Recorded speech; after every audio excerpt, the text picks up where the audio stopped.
السلام علیکم، میں ہوں ہانیہ۔ آپ صلی اللہ علیہ وسلم کے لیل و نہار پارٹ 4 میں خوش آمدید۔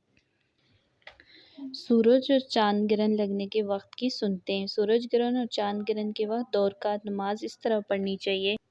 نمبر 1، حضرت ابن عباس رضی اللہ کہتے ہیں کہ سورج کو گرہن لگا تو نبی کریم صلی اللہ علیہ وسلم نے نماز شروع کی اور آپ صلی اللہ علیہ وسلم نے سورہ بقرہ کی تلاوت کی، مقدار کے برابر لمبا قیام فرمایا، پھر لمبا رکوع کیا، رکوع کے بعد سجدے کیے بغیر پھر دوبارہ لمبا قیام کیا جو پہلے قیام سے چھوٹا تھا، پھر دوبارہ لمبا رکوع کیا جو پہلے رکوع سے چھوٹا تھا، پھر آپ صلی اللہ علیہ وسلم نے 2 سجدے کیے، پھر دوسری رکعت میں بھی لمبا قیام فرمایا جو پہلے قیام یعنی پہلی رکعت کے پہلے قیام سے چھوٹا تھا، پھر رکوع کیا جو پہلے رکوع یعنی پہلی رکعت کے رکوع سے چھوٹا تھا، پھر دوبارہ قیام فرمایا جو پہلے قیام سے چھوٹا تھا، پھر دوبارہ رکوع کیا جو پہلے رکوع سے چھوٹا تھا، پھر 2 سجدے کیے، پھر پوری نماز سے فارغ ہوئے تو گرہن ختم ہو چکا تھا۔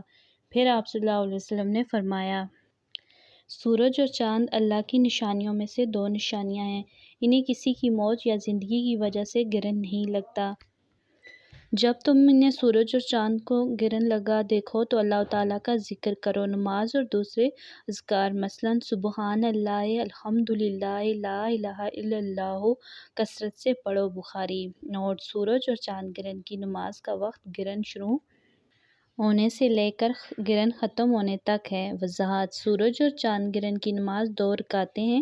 ہر رکعت میں اگرچہ عام نمازوں کی طرح 1 قیام اور رکوع بھی جائز ہے، لیکن مستحب یہ ہے کہ ہر رکعت میں 2، 3 یا 4 قیام اور 2، 3 یا 4 رکوع کریں۔ مسلم۔ نمبر 2، ان اوقات میں کثرت سے استغفار کریں، اللہ تعالیٰ سے دعا کریں اور صدقہ کریں۔ بخاری۔